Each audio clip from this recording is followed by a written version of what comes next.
morning.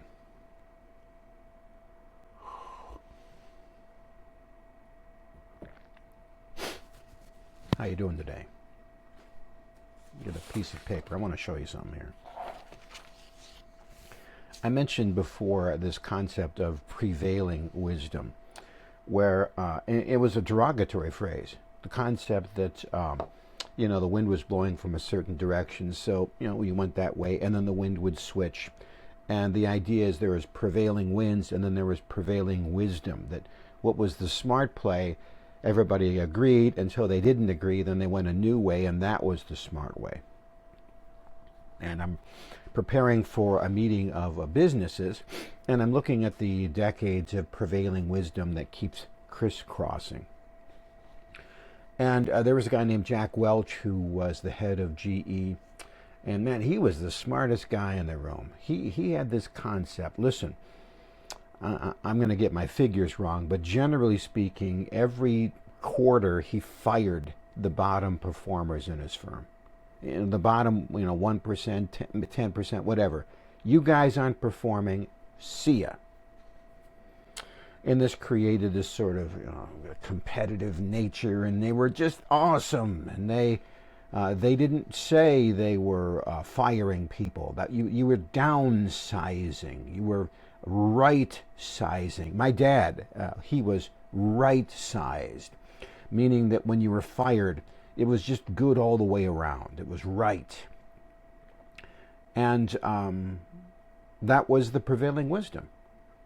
If you were going through some tough times and you announced to the world that, Gould Industries are laying off 14,000 workers, my stock price would go up because they go, wow, that guy is sharp. He fired a lot of people. He's decisive. He's not going to have to pay those people now. And now look at the stock surge forward. And I think this attitude exists to this day, and except that it doesn't exist anymore because there's another prevailing wisdom. And that guy says, I'm not really worried about the money. I'm worried about my people. People are the rare commodity. And his example was that in the recession of 2008 and 2009, when not only were there new orders not coming in, people were backing out of the old orders. Everybody said, well, how many people are you going to lay off? And he said, nobody. Well, how are you going to do that?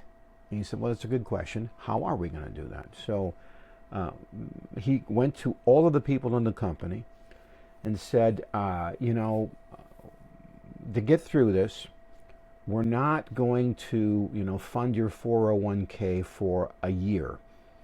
And we're asking each employee to take 4 weeks off with no pay. You pick the time, you pick the place. But everybody's got a job. Well, the relief from the workers was palpable.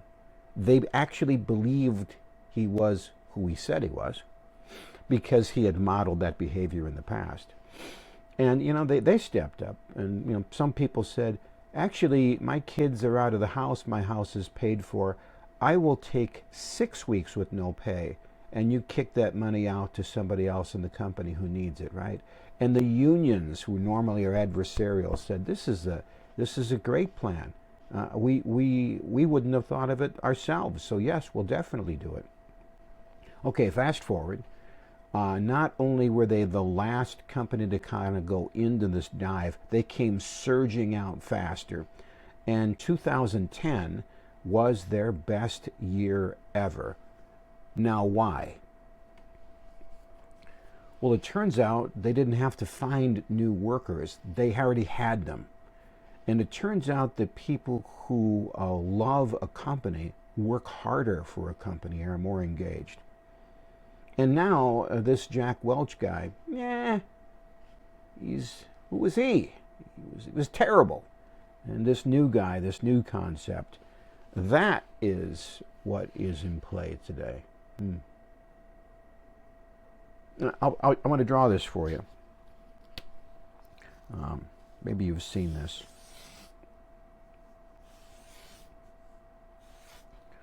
It's a Simon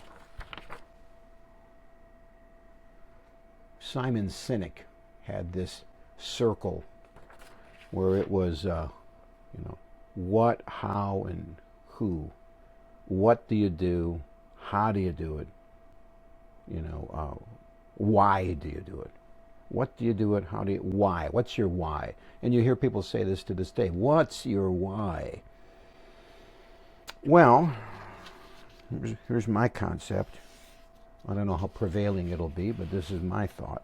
Of course, this is your sigmoid curve. You struggle, you move on, right? So I'm going to say the inside of this is who are you? What is the heart of what you do? And then it's the when. And I'm talking about where are you in time? When are you in time? So a lot of your decision-making process depends on your own life cycle. You're struggling as a kid, okay? You're surging, going ahead, busy, busy, busy, and then maybe you start to lose some sauce here at the end. It's a lot of it is when you are, and then this last one is then. Then what?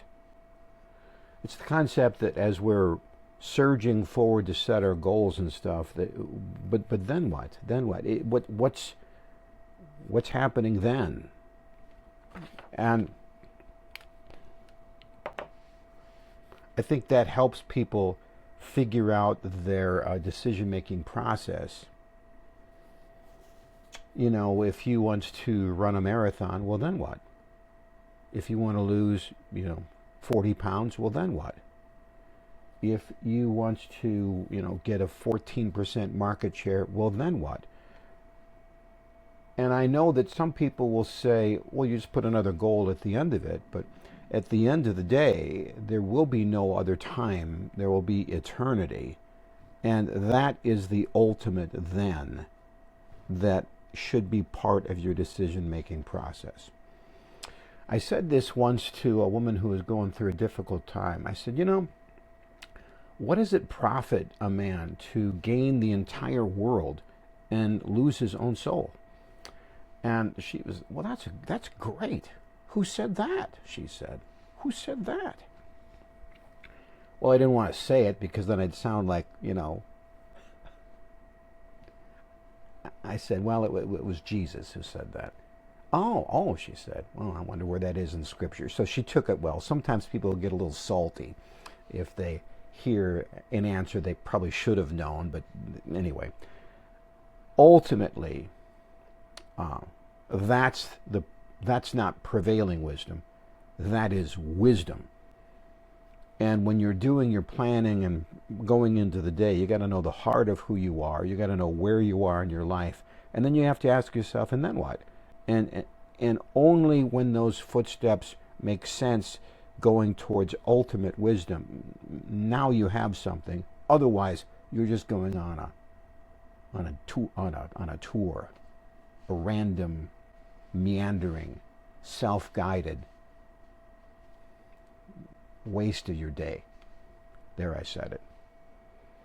Well, hopefully you got something out of that. Let me know if you have any questions. You can reach out to me if you do.